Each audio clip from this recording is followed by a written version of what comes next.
Back here!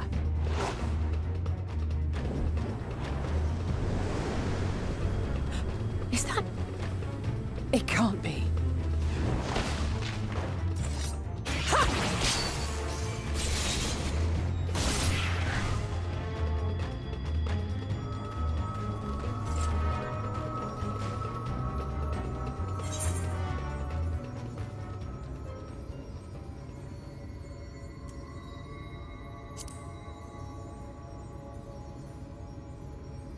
Just a lesser sin eater.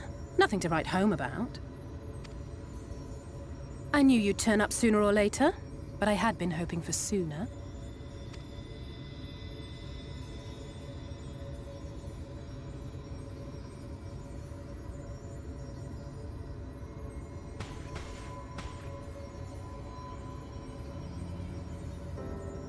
How are you?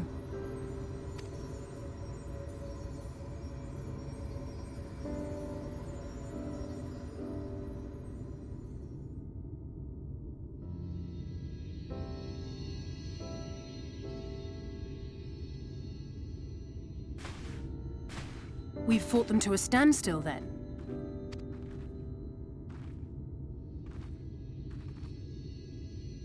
The Exarch did say that the Empire seemed to have drawn back when he last looked in on the source. But without knowing for sure how fast time was passing there, I couldn't help worrying that a lot might have happened since then.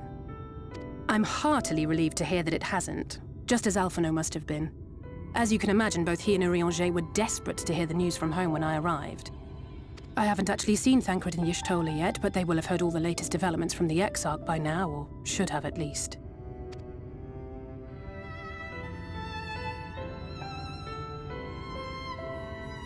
When I think of how frantic Tataru and the others must be, I want nothing more than to rush back and reassure them. But we still haven't found a way to reverse the summoning. And even if we had, we couldn't just ignore Urianger's vision. He may use 10 words where 1 would suffice, and they may often obscure as much as they reveal. But on this matter, he was as clear as day. I do not doubt for one moment that he saw what he claims. Nor how difficult it must have been to speak about them. The 8th Umbral Calamity and your death aren't exactly topics for idle conversation. As much as I might want to go home, I don't want to go home to that. We can't allow the rejoining to happen, which means we have to save the first from the Sin Eaters.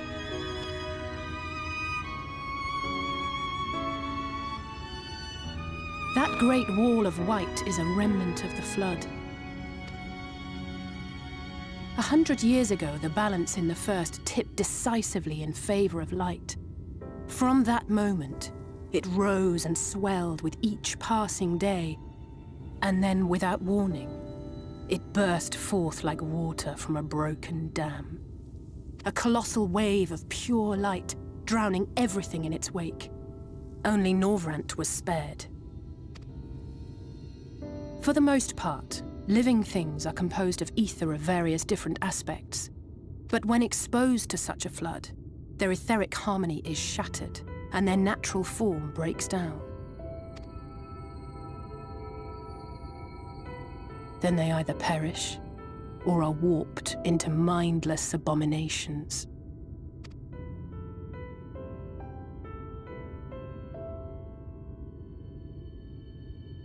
Yes, that's how the Sin Eaters came to be.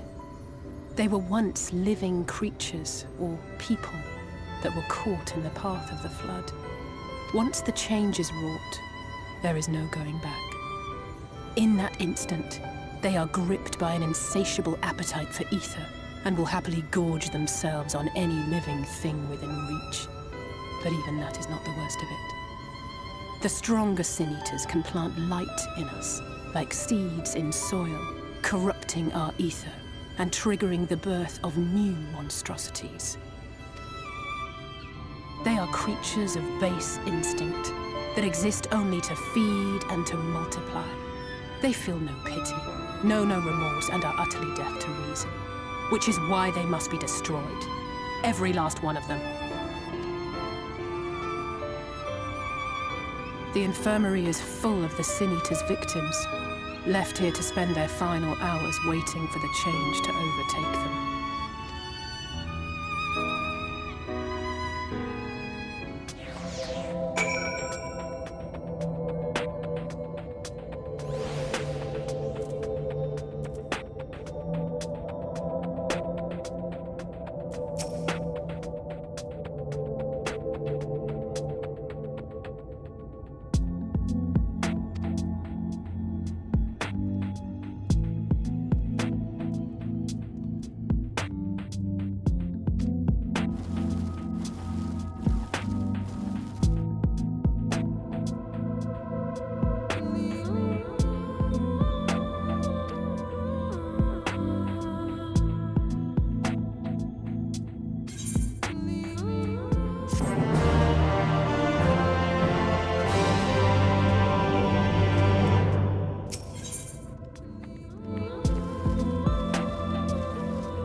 Look, over there, where the wall is broken.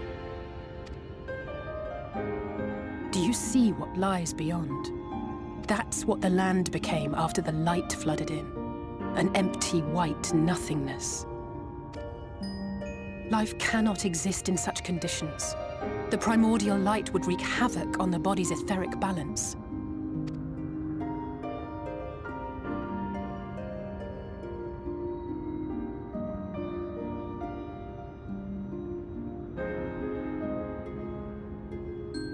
That nectarine you bought, it's Halric's favorite fruit.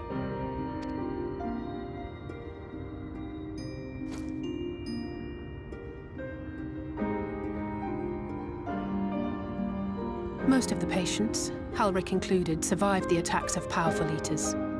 But their fate was sealed all the same. The monster's corruption has entered their bodies, and their very essence is being subsumed by light. The twisted state of the world itself just makes matters worse.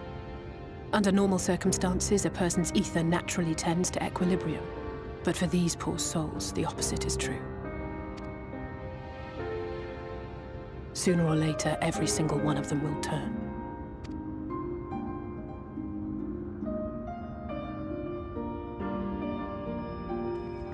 Tesleen and the patients, they all know this. They know what has to be done before the change goes too far, before the eater within takes over. The preferred method is mixing poison into their favorite food. In my time here, I've borne witness to a lot of last meals.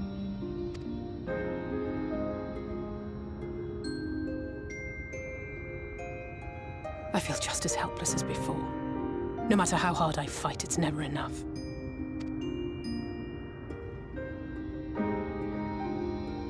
But it's a war I mean to wage, nonetheless. Speaking of wars, do you remember how I made you promise not to leave me and then promptly collapsed?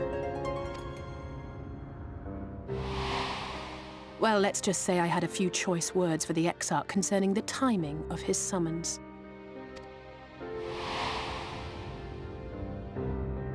But even if the fault lay with someone else, I couldn't shake the feeling that I'd abandon you on the battlefield. So I swore that I'd make up for my absence there by making a difference here. And that's what keeps me moving forward, even when things seem hopeless.